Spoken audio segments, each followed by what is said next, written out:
Shalom, Ahab wa Baraka. First and foremost, I want to face the east and give all praise, honor, and glory to Yahweh, Bahashem, Yahweh Shai, Waharakat Wadash, and double honors to the elder apostles and the teachers over at GMS that have been bringing out this 100% truth for the last 30 plus years. And to the other Akyawa Akwath, that to the sincere salutations. And let's just get into this for all you that keep the Sabbath. Shabbat Shalom.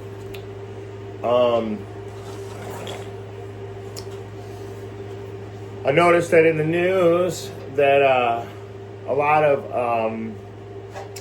people are recognizing that those Israelis are not the peculiar people, the royal priesthood that they say they are, even though, we study the Torah all day and night. No. See, those aren't the people. They're imposters, think that it's like identity theft is a pretty hefty crime in this country. But clearly they're not gonna pay the way we want them to pay. Everybody wants to hurry up the prophecies, but Yahweh's already got a plan for these guys, and he's going to carry it out against them. He already said that it's going to be they're going to be removed forever. Let's get it. Let's start there. They're going to be removed, and they're being found out right now. They're not allowed. I mean, America is the only place where you're going to be able to catch these people. You're not going to be able to see the small hats anywhere else anymore because they're not welcome in any other country. Right now, they're secretly flooding them right here to America. So, and anybody that knows what I'm talking about, you can go to New Jersey, you can go to New York, and they've literally taken over parts of the city. If they see a place they like, they take it. If you go against them, it's anti-Semitic. A lot of ashes like that. Well, let's get it real quick. I think it's in Exodus 17. Let's try it. I've been bringing this out a lot lately, honestly, because it's a great scripture. Exodus 17 and 14, and it reads, "And the Lord said unto Moses, write this for a memorial in a book, and rehearse it in the ears of Joshua. For I will utterly put out the remembrance of Amalek from under heaven." So, if you guys don't know who Amalek is, it's the Khazars. It's the Khazars. The Khazarians, okay? In fact, I'll tell you exactly who they are right now, but only by reading scripture. I can only read scripture to tell you who these people are, because I'm hoping that this doesn't get me in trouble. But Revelation 3 and 9. "Behold, I will make them of the synagogue of Satan, which call themselves Jews and are not, but do lie." Stolen identity. "Behold, I will make them come and worship before thy feet, and to know that I have loved thee." Which brings us right into the class. So let's go to 1 Peter's 2 and 9, because he said he wants to make sure that Amalek, the people that are saying that they're us, he's going to make them know that he loved us. He's going to put it in their face. So, let's start with 1 Peter 2 and 9, though. And it says, "But you are a chosen generation." Why? Because he said that he is going to make the other nations, starting with Amalek, worship before our feet. So that makes and he chose us beyond all other nations. And you can look through the scriptures and find it. So, verse 9, again, "But you are a chosen generation, a royal priesthood, a holy nation, a peculiar people, that you should show forth the praises of him who hath called you out of darkness into this marvelous light." Okay, so now here's the important part, because they're calling themselves the real royal priesthood. They think that they're the holy nation. Remember, all they do is study Torah all day and night. They don't follow any laws. They don't have to follow traffic laws. Their book is a little bit different than ours. They're allowed to grape little children, and it's okay. Yeah, that's in the Tanakh that they study all day. That's in their Tanakh. And remember, they also study that Yahushai was born from a whore, which that's actually who Amalek's mother was. Amalek's mother was a whore. Just saying. But anyway, so those same people take their past history and they try to replace it and take our history and then give us their history. So they tried to say Yahushai, who you guys call Jesus, was born from, his dad was a Roman and his mother was a whore. And then they smear him really bad. I can't wait. I hope they bring that same energy when the end comes, because half of your people are already admitting who we are. But anyway, we're that royal priesthood. But back to the point. In times past, we were not a people. We were the ones that were considered not a people. Okay? In times past, we were not a people, but are now the people of Yahweh, which had not obtained mercy, but now have obtained mercy. Because he said he was only going to punish us for a certain amount of time. It wasn't like for all eternity, I'm going to punish the Israelites. And that brings up another point. The people that are calling themselves Jews and are not own all of media. In fact, they own the damn TV stations. They own the news stations. They own everything. They own the banks. They fund both sides of the wars. Give me a break, people. Give me a break. They don't have to work, but we have to pay taxes. Remember that. So they don't have to work. And then if there's a war that breaks out, they already told you straight up in our faces, no. We don't go to war, you go to war. So they told Americans to tell their children, your children have to go and fight and die for us. Our children are staying home. Isn't that neat? So it's in times past we're not a people, but now are the people of Yahweh, which have not obtained mercy, but now have obtained mercy. And that mercy is coming. So we know right now that we're still suffering. We know that we're still out there and suffering all the curses. So we're beginning to obtain mercy. And how do I mean by beginning to obtain mercy? When you go to and this is what I was telling my kids this morning when we were doing a class. This is our mercy right now. How do I know that all these things are going out? That's us beginning to obtain mercy. What are you talking about? The world is going upside down. Matthew 24:3. And he sat upon the Mount of Olives, and the disciples came unto him privately, saying, tell us, when shall these things be?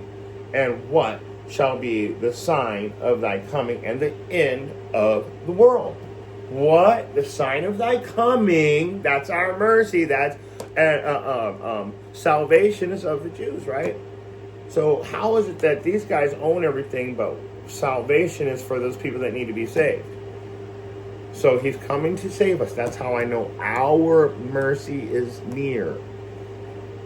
And it's showing signs of the end of the world. What are those signs? Well, first things first.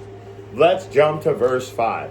Specifically for all of the Christians and you fake Israelite camps, and the most fake Israelite camp of all, Genesis, who's now a Christian, all can be saved camp. And I'm not talking about GMS or anybody that's bringing out the 100% truth. I'm talking about all you Yah and Yahweh and Yeshua and Yisrael and all that shit. You guys, you go stand over there with the Christians and the Muslims, okay? Just go stand over there. Let the 100% truth come out from the real teachers. But so let's go to verse 5. Like I said, for many shall come in my name, saying, I am Christ, and shall deceive many. And you've heard these fools. I've heard so many fucking people say, oh, I'm Jesus. No, you're not. You are not Jesus.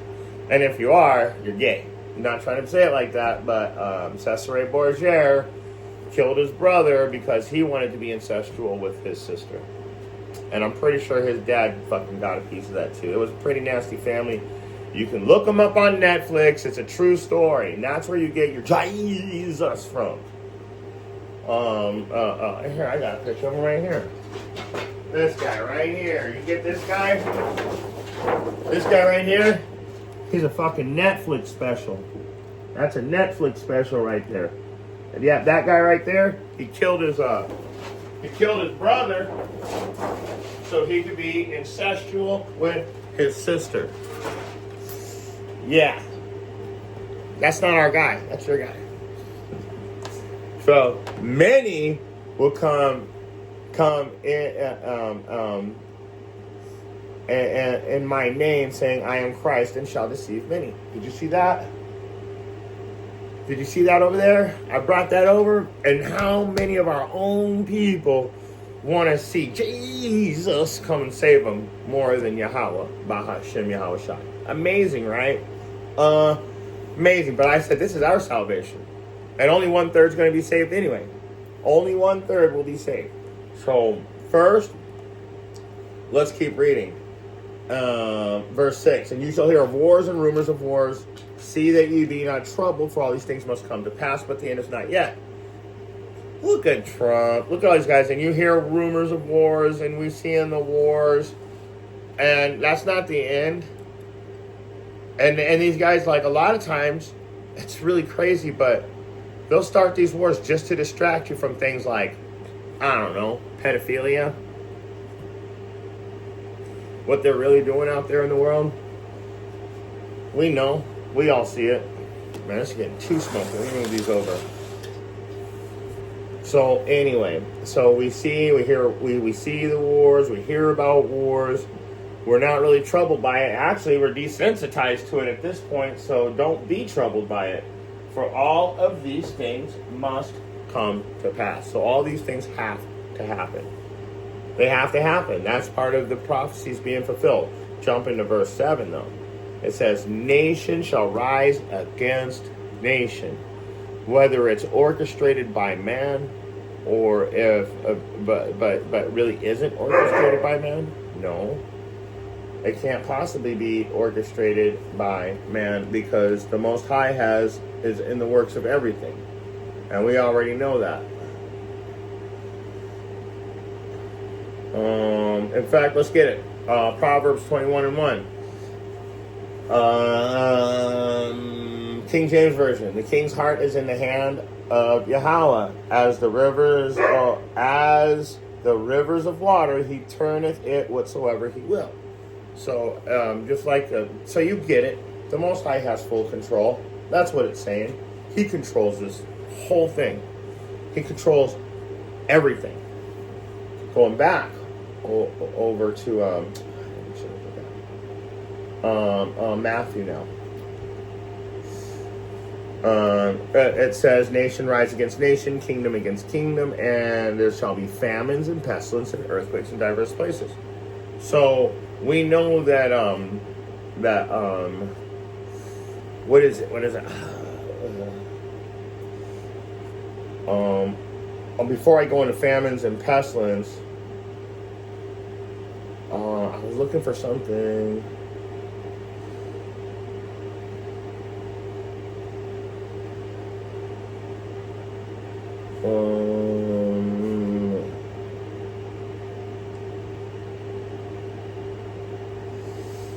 Let me find it. No. Let me find it real quick.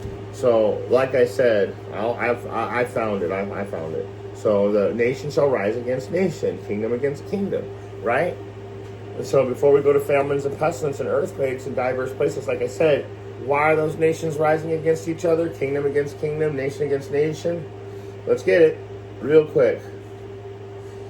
And the Most High is doing all this. That's why I keep trying to say he's fulfilling the prophecies. This is why the times are speeding up, because see now it tells you that he's begun to look at us again, right? And how do we know when it's going to be the end of time? And now I'm showing you that he's begun to look at us again through the prophecies. So how is time speeding up?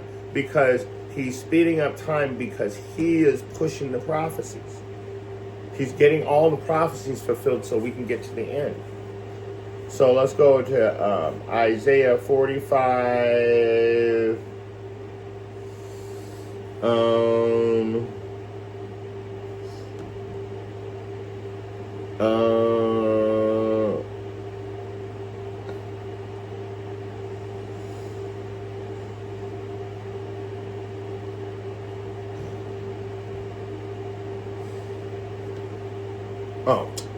I no wonder I'm in 47. It's Isaiah 45 and I think 7. There it is. Because I told you if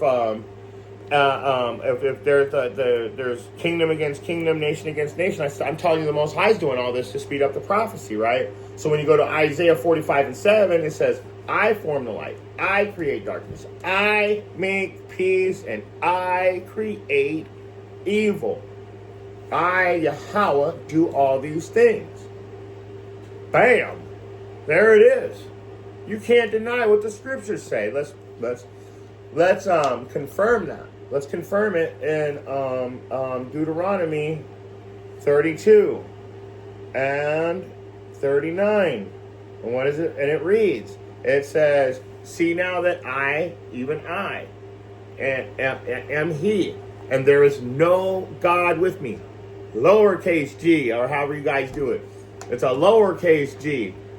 I kill, I make alive, I wound, I heal. I kill, I make alive, I wound, and I heal.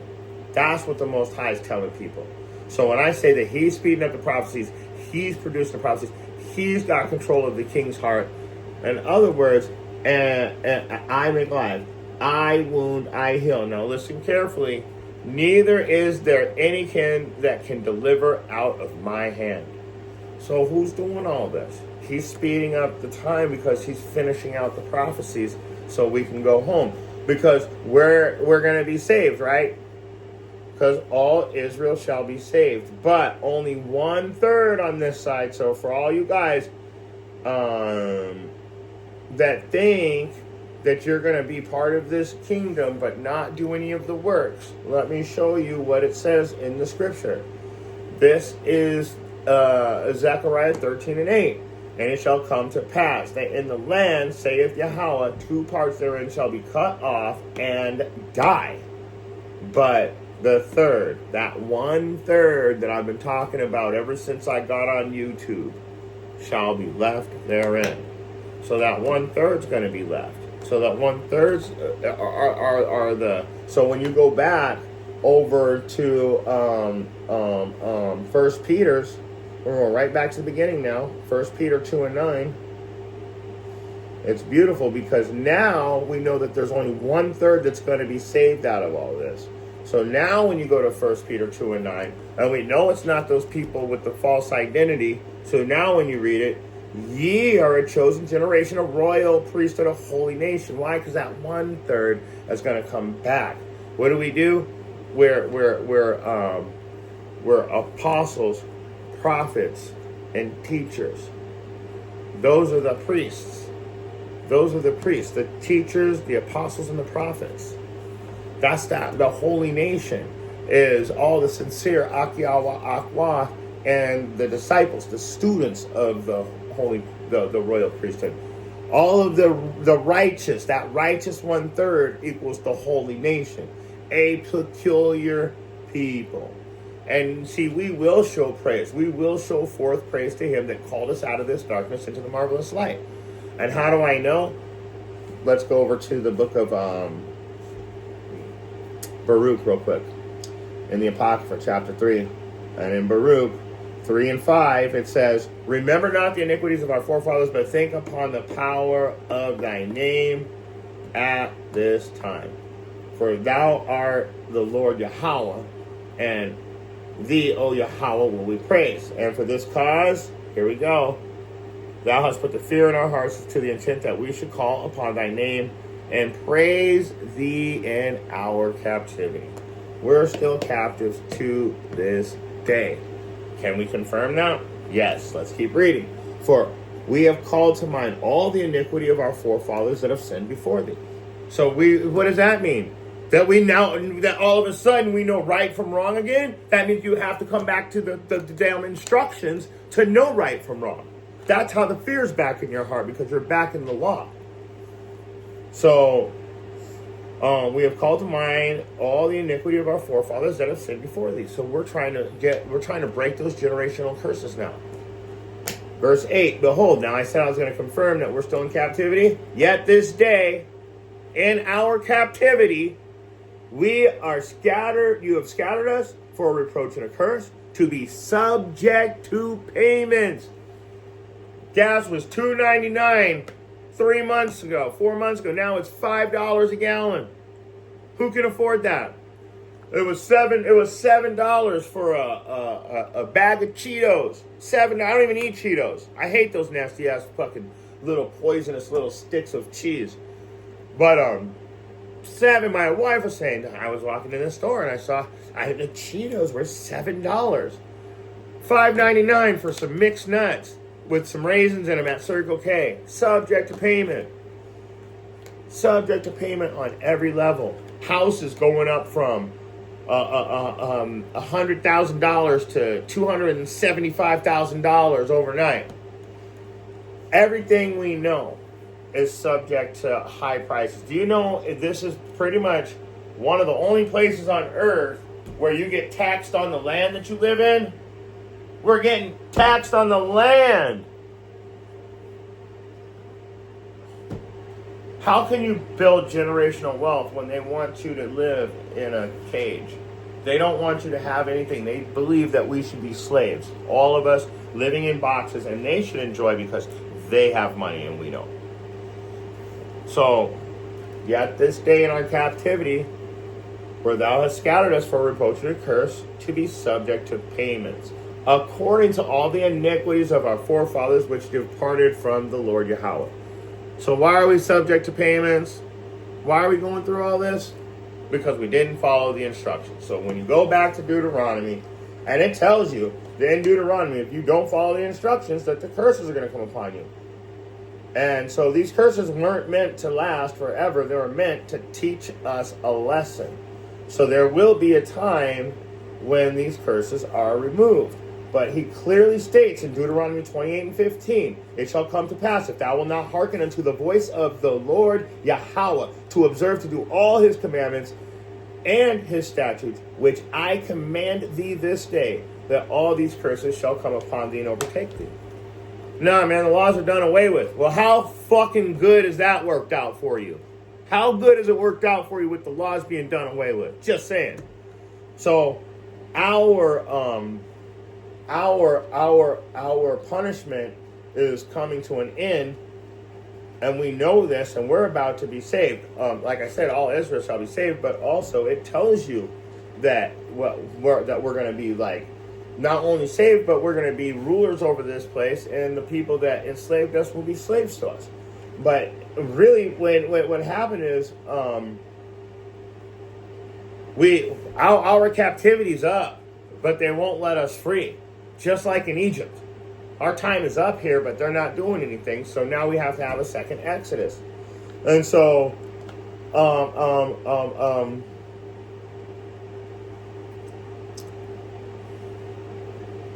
I'm looking for, okay, I found it. Salakia. What was it? Isaiah. Let's go to the book of Isaiah.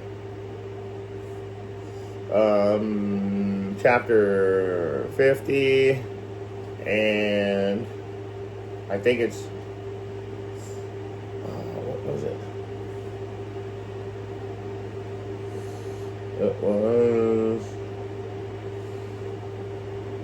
Jeremiah, Salakia, Jeremiah. It was Jeremiah. I was like, wait a second, there's not enough verses in this. So go to Jeremiah chapter 50 and start at verse 31. Behold, I am against thee, O thou proud, saith Lord Yahweh of hosts, the Lord, the God of the Shabbat, the Lord God of hosts, the Yahweh's army is what that means.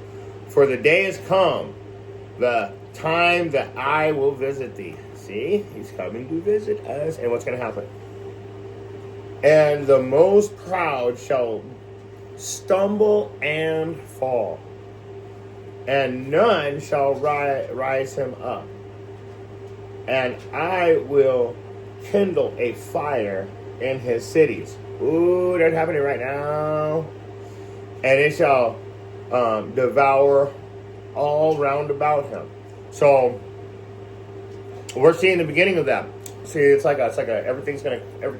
What's gonna happen is secret Babylon is ground zero. All that stuff has to be happening here, and then Yahweh, Bahashem, Yahweh Shai is going to be start doing his thing, for the lack of better words. Let's just say it like that. He's going to start doing his thing, and it's going to be a beautiful day. So verse 33, here is the point.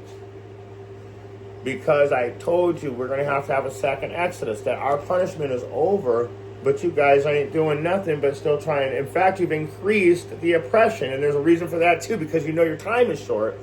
Pursuant to Revelation 12 and 12. Let's go, and we'll get that. So let's get 33 first. Thus saith Yahweh, Lord of hosts, the children of Israel and the children of Judah were oppressed together. That's here. We're doing that right now. We are being oppressed together. You got that fucking statue with the army colonel. I forget who it is.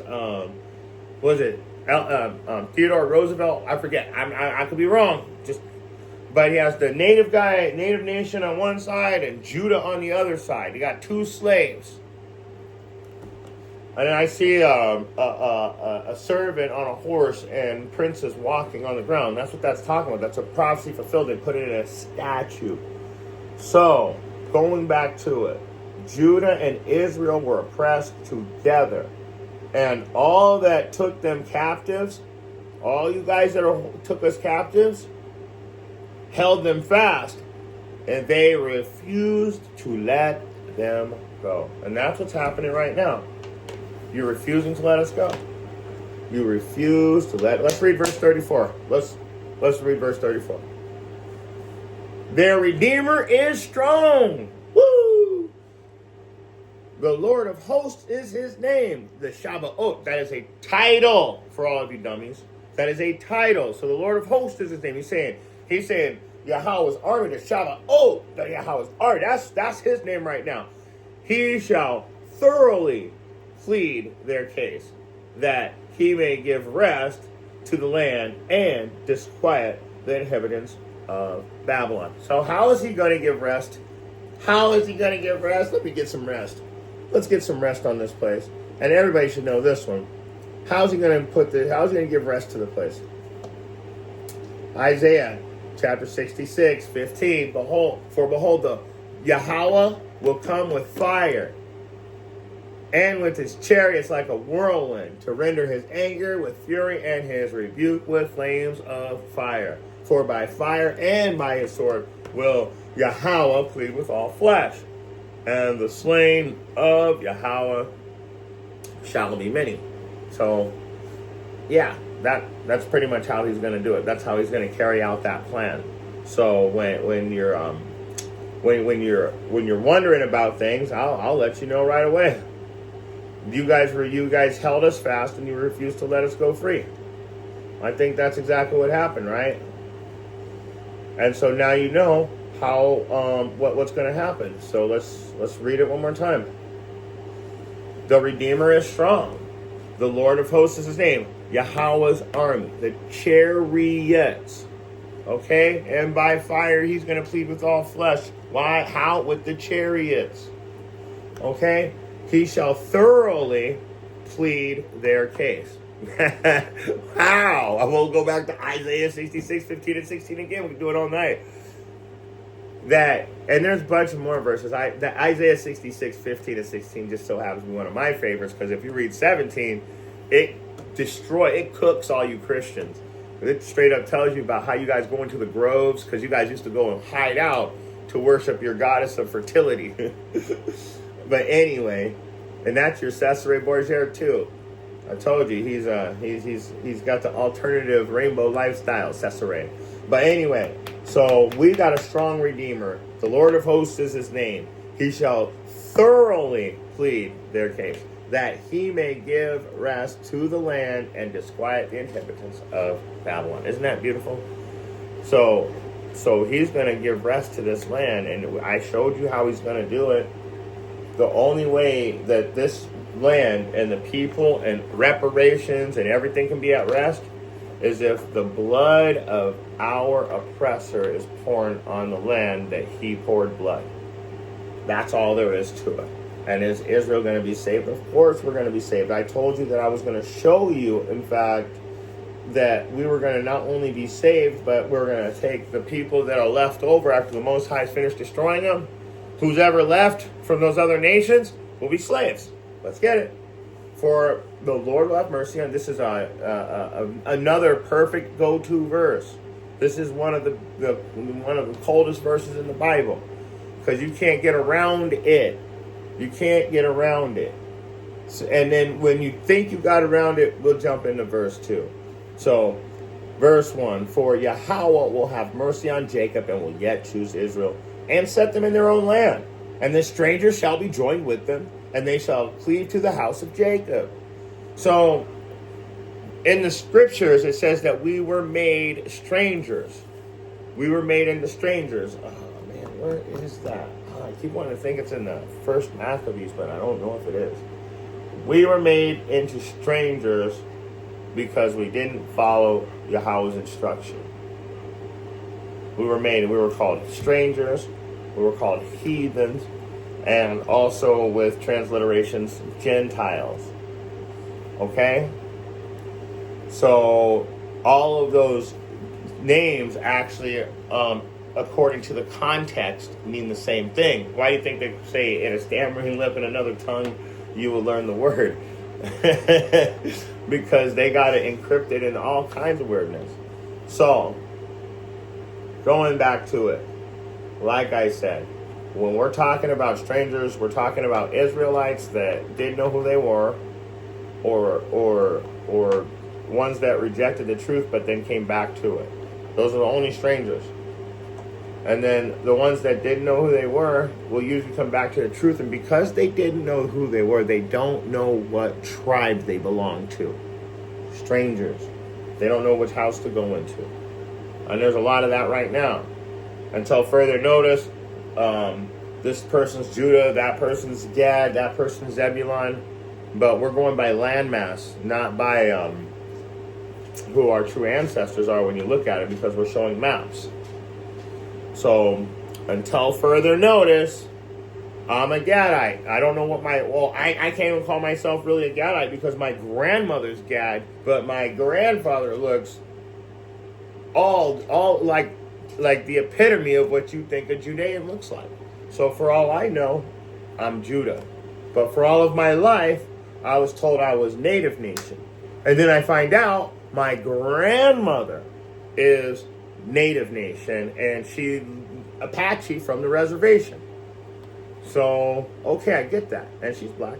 So is my grandfather. They're both black. But I'm just saying, so I mean, I was always told Indian, so I always said I'm Gad. But then I looked, and then my oldest son got a picture of my grandfather that I had never seen, like when he was young. I've only seen him as an older person.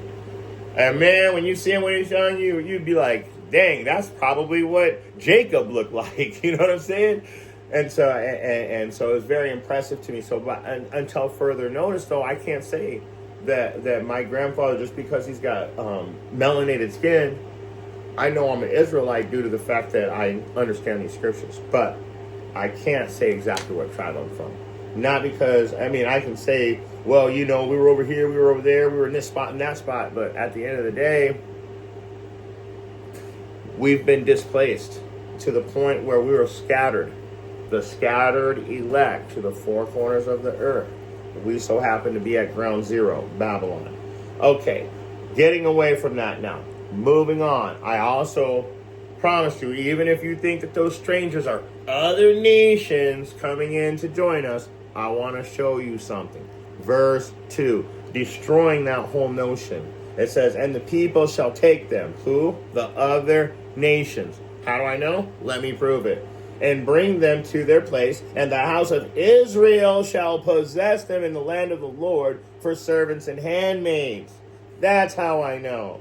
And they shall take them captives, whose captives they were, and they shall rule over their oppressors. Okay?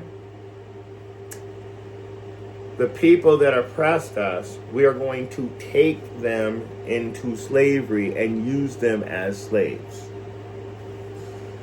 Yeah. And you know what? Let's read verse 3. And it shall come to pass in the day that Yahweh shall give thee rest from thy sorrow and from thy fear and from the hard bondage wherein thou was made to serve. Going back to those the Amalek, they don't have hard bondage. Remember, all they do is study Torah all day. You'll say anything about them, it's anti-Semitic, right? So you got to ask yourself, well, what does that mean? If when I tell you that we're the people, we are still in hard bondage where we were made to serve. Everything I have, I fucking built myself. Everything you could see behind me, I built all of this room. All of it. Ain't nobody gave me anything. I don't got no special breaks. I pulled all this shit out of the garbage and built it. Repurposed wood. So, yeah. Bondage. Where thou was made to serve. We don't have anything. And if we do have something, it's like me. This whole bar. The whole bar I built. Everything. That's why I do all my classes in here. And plus, you can see all the way back there. All the way back to the window back there. That's where they'll come in and see me. And they'll know that they'll just poke their head out and know that I'm teaching a class also. But anyway, we have been under hard bondage. You know, it's not like I could just afford to buy myself something and have somebody install it and all that shit. That doesn't happen. Not for our people. Not for our people. I go out and all the people that I mainly work for. I own my own business because I got fired and I couldn't find a new job. So I started my own business. And I'll tell you what, the people that I work for are always prominent. And they're all the same, you know. I don't want to get into any of that, but I've only worked for a so-called Israelite once. And you know, honestly, it made me really sad because she wanted me to come back, buy some materials, and do a job that our company doesn't even do. And then was mad about it. And she wanted me to do it for free, though. She wanted me to buy the material, drive over there, manually labor, and then not be paid at the end. And she was satisfied with that. And I was like, yeah, that's crazy. The only time, but we're serving hard bondage right now. So everybody feels like they deserve a break. Even her. She's like, man, I need a break too. My husband died. I'm like, can't help that. I gotta support my wife and 5 kids. You see what I'm saying? We're all stuck here. We're all stuck in a hard bondage situation where thou wast made to serve. I'm showing you that we're gonna eventually. There's gonna be a point where Yahweh comes and gets us. He sends Yahweh down to save us. That 1/3, Zechariah 13 and 8. 1/3 shall be saved. Revelation 11 and 12. I told you that. I told you Revelation 11:11 that they have but a short time, so they're increasing all these oppressions. And that hard bondage which thou was made to serve, let me show you that's not over yet. That literally is still going right now. Let's go to Revelation 11:11 and prove it. You know, it's crazy. Freestyle classes lately. I like to write down notes, but I'm finding it harder and harder to write my notes down because I'm wasting time writing down notes when I could just be bringing out the class. That's crazy. I used to not be able to do a class without holding on to my notes. See? I was getting ready to do a class. I got like a couple notes in, and I'm just like, no, I can just bring this out. Navigating. I'm finally able to slightly navigate this book, and it feels good. So let's get it. Revelation 11 and 11, like I told you, they have but a short time, right? So they're increasing the oppression, that bondage which thou wast made to serve. Going to Jeremiah 50 and 33, saying they don't want to let us go in that heavy bondage. Going to Revelation 11 and 11. And after 3 days Revelation 12. Revelation 12 and 12. Revelation 12 and 12. I read one word out of that verse. I knew I was in the wrong chapter. All right, Revelation 12 and 12. Therefore rejoice, ye heavens, and ye that dwell in them. Woe! Woe! You know what the word woe means? Total and utter destruction. Woe to them. Woe to the inhabitants of the earth and of the sea. We're going to destroy that. For the devil is come down unto you, having great wrath. Do you see that? What's happening right now? Deportations, vaccinations, normalizing Pedialites so they can do whatever they want. Anything you say against the people that are completely destroying us, it's anti-Semitic. Do you guys see what's going on right now? He's come with great wrath because he has but a short time. And that's beautiful. He knows he has a short time, and you should know too. The more you guys know, the shorter his time is. The more you wake up, not me, I'm awake. My family's awake. The other brothers, the prophets, and the elders, they're awake. It's the people that click and scroll past these videos in a second, not realizing that this is what's going to save you. Those are the people I'm looking for. Those are the people I'm talking to. But, what we're going to do is, we're going to go ahead and close out. So I showed you that Satan has but a short time. I showed you that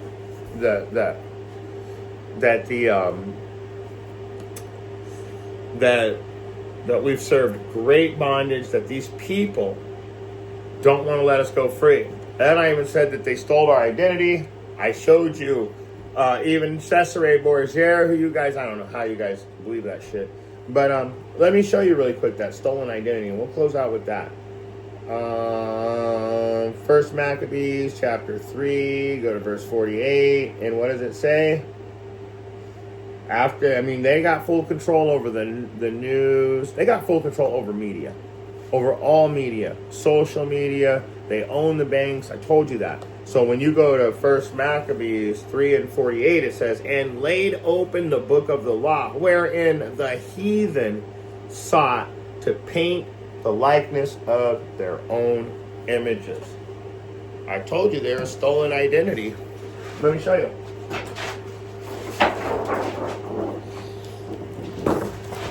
You see those guys right there? Guess what they're doing? They're doing iconoclast. You know what iconoclast means? It says it right here. Iconoclast, a person who destroys religious images or opposes their veneration. In other words, that's not what it really looks like. It should look like this. The liars, stolen identity. So they laid open the book of the law, wherein the heathen sought to paint the likeness of their own image. That's all there is to it. We're taking back what's ours.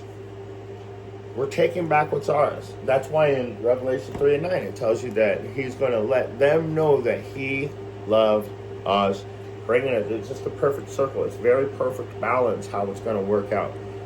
And nobody can deny it. They can go into denial, but it doesn't mean that the truth isn't going to come out. It doesn't mean that the prophecies aren't going to be fulfilled. That's why people are in denial right now, because the prophecies are being fulfilled. And with that being said, if you got eyes to see and ear to hear, I hope you got something out of this message. Shalom.